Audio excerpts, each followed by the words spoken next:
Hi everyone, this is Cherry Enchantress. I'm here with another single number definition. This time, because it's September 6th, we're doing the number 6. So, happy birthday to anybody who has a birthday today on September 6th, and let's get right to it.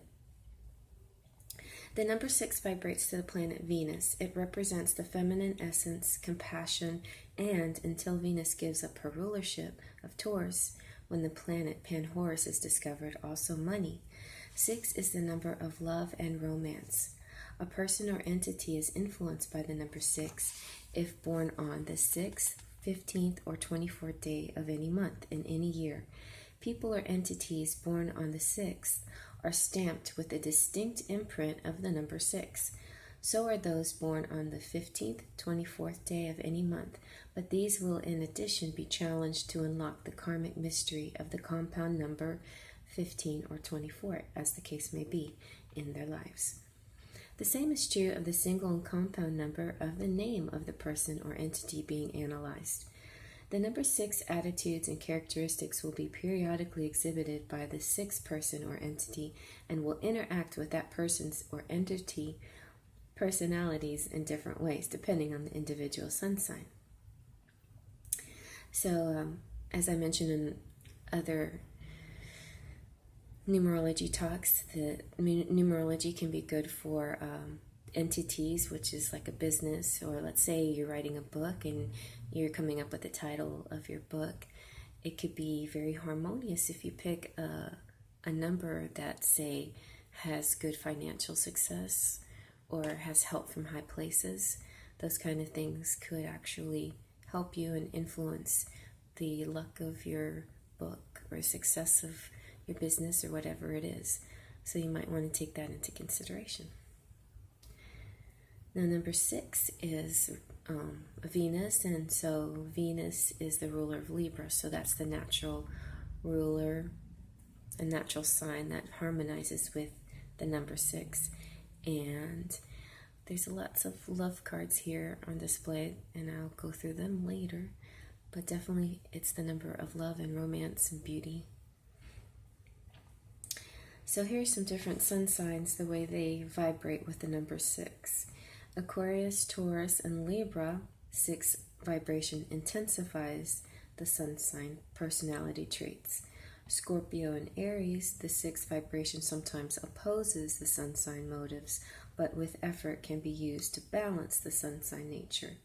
Any other sign, the 6 vibration will at times harmonize with the sun sign character and personality patterns, and at other times contrast sharply with them. At later times, the behavior is so unusual relative to the normal behavior, it startles others and often surprises the number 6 person as well. The following definition of number 6 applies to both people and entities. 6 people seem to magnetically attract others to them. They are generally loved by their friends and associates, and when they become attached themselves, they are devoted to the loved one. There's more idealism and affection than sensualism in the love nature. These people are born romantics with a strong sentimental streak, no matter how they deny it or try to hide it. The 6 vibration brings a love of art and a deep affinity for music. These people love nice homes and tasteful furnishings, pastel colors, and harmony in their surroundings. They love to entertain their friends and make people happy, and they simply cannot abide discord, arguments, unpleasantness, or jealousy, although they can display intense jealousy themselves if they're threatened with the possible loss of someone or something they love. The 6 vibration makes friends easily, and they tend to enjoy settling disputes between their friends, business associates, and relatives, at which times they appear to be as peaceful and as docile as lambs, until their stubborn side resurfaces. Then they don't seem quite so sweet. Money often comes to them without effort, sometimes through their own talents and abilities, and sometimes through inheritance or through wealthy friends or relatives, but they're warned to watch for a tendency toward the extremes of extravagance and stinginess. There's seldom a neutral attitude toward finances. It's either one or the other, taking turns in nature. The love of beauty of all kinds in every area of life is pronounced. Most 6 people are deeply attached to nature in some way and love spending time in the country, near the silent woods and singing streams, which has a tranquilizing effect on their emotions. A fondness for luxury marks the 6 vibration. Ugliness is extremely offensive to them. They admire the tasteful and shrink from loudness and vulgarity. Their manners are, as a general rule, impeccable, and in their associations with others, they are usually polite. However, when they feel strongly about anything, they won't hesitate to make their opinions known. They're fond of discussing and debating politics and other matters, and they usually win because of their logic and their irresistible smiles. So, yeah, if you think of 6 as a Libra, it makes me think of my mother, who's so charming. She could win any argument. And my rising sign is Libra, so I kind of resonate to that, and I definitely have the romantic streak in me. And like all my like a majority of my planets are in Libra, all in the 12th house, so it definitely resonates with me. So let's take a look at these cards. So here we have the Lovers.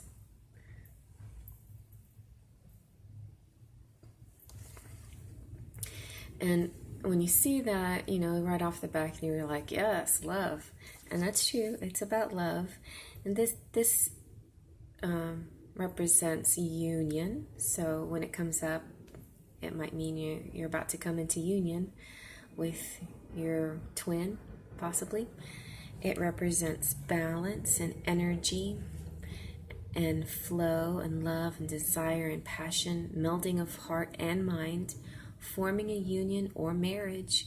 The Lovers is also about determining values and struggling with choices.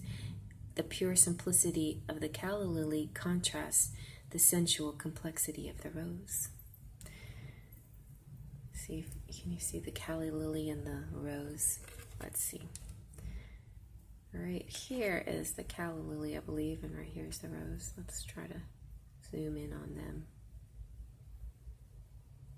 Well, it looks like he's got a flower in his hand. Yeah, that looks like the rose and the calla lilies. And I got a rose right here. Alright, let's see. Let's look at 2 of Cups. This is another kind of sort of a twin flamey type card. This is when you first, when this comes up in your chart, you for sure are gonna have some kind of meeting, a union. This is making a connection, a union, a partnership. It is the bringing together of opposites and the potential for bonding. It is a relationship. There we go.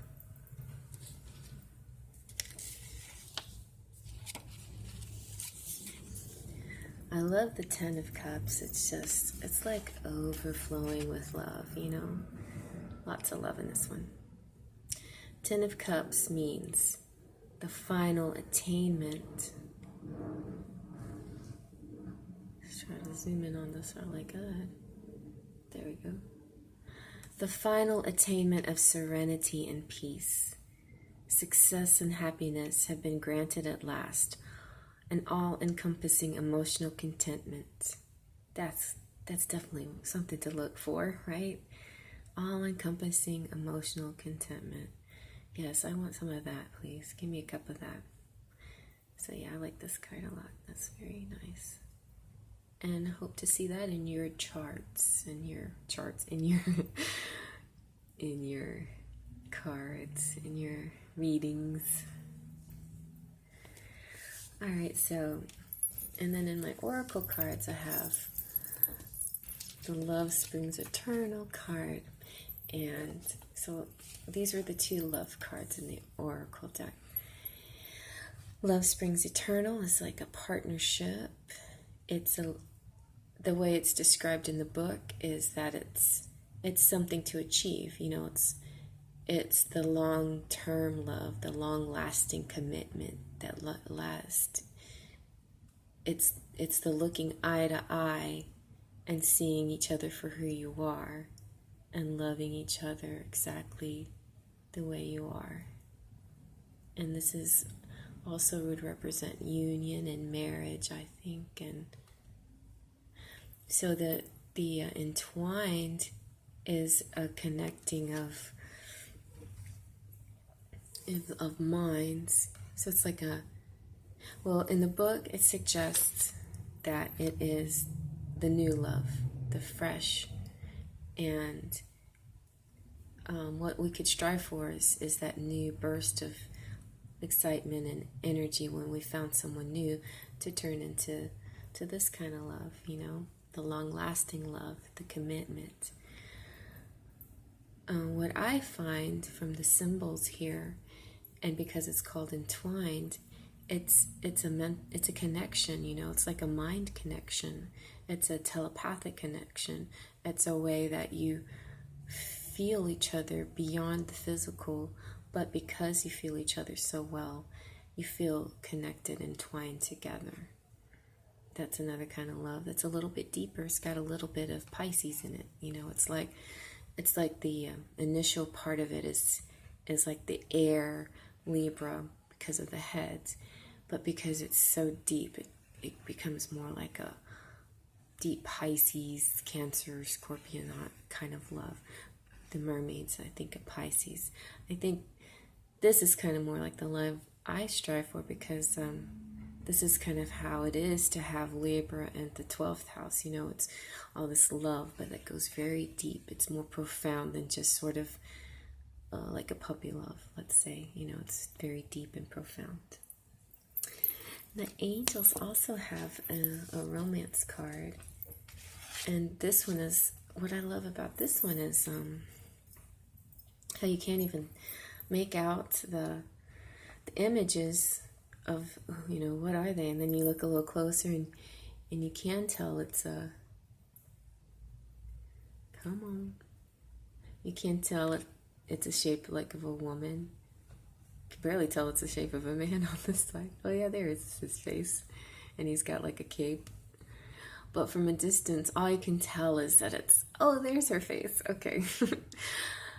And their chins are up. This is such a beautiful card. It's so spiritual, It definitely represents to me like a twin flame situation. You can barely see what they even look like, which doesn't matter, right? It's really your souls that are connecting. And then when you look a little carefully, you can see more of what they actually look like. Oh, yeah, a little trash on there. And the spirit, as in the lovers, the spirit is above them, connecting them. So you can see in the lovers card how the spirit also connects the lovers. So yeah, it's what we're all striving for, isn't it? Because it just makes us feel so complete and whole and one. And well, I hope that everybody does find that, very soon. It looks like there's this whole stirring of the twin flame situation. The twin flame situation is, has its resurgence every few years. It pops up again. So I think the most recent one kind of happened, this from what I've read and researched, happened towards the end or mid 2016. People started to recognize each other again. Oftentimes this happens when there's kind of like a collective awakening of people. The last time we had sort of a collective type awakening was right before 2012, when all these predictions were coming up for 2012, and we got really in touch with our souls, and there was a lot of talk of ascensions back then. And then because of the state of the world, a lot of people were turning spiritual because they're determined to heal this world that we're living in, heal by coming together. And maybe the best way to heal by coming together is by our spirits, right? And part of that is love, just giving love and using our love and spreading our love like a ripple effect to heal the world, basically. So twin flames are a part of this healing the planet, healing the world. And it came back up again 2016. People started recognizing each other, souls started recognizing each other. They're like, hey, something familiar about you. Something, what is it? What is it that's so familiar? And you try to like brush it off, like, oh, it's nothing, and then it just keeps coming back. And the more you find out about that person, the more you feel like, I know you from somewhere. So it's been kind of a journey like that for the past couple of years. And a lot of you have been in and out of this twin flame relationship, and some of you can't make a union, and some of you still haven't discovered your twin flame. But wherever you are in this journey, if you're on the twin flame journey, because really, it's not the ultimate journey to be on. There's plenty of wonderful regular relationships out there that you can learn and grow from and give to the world, and still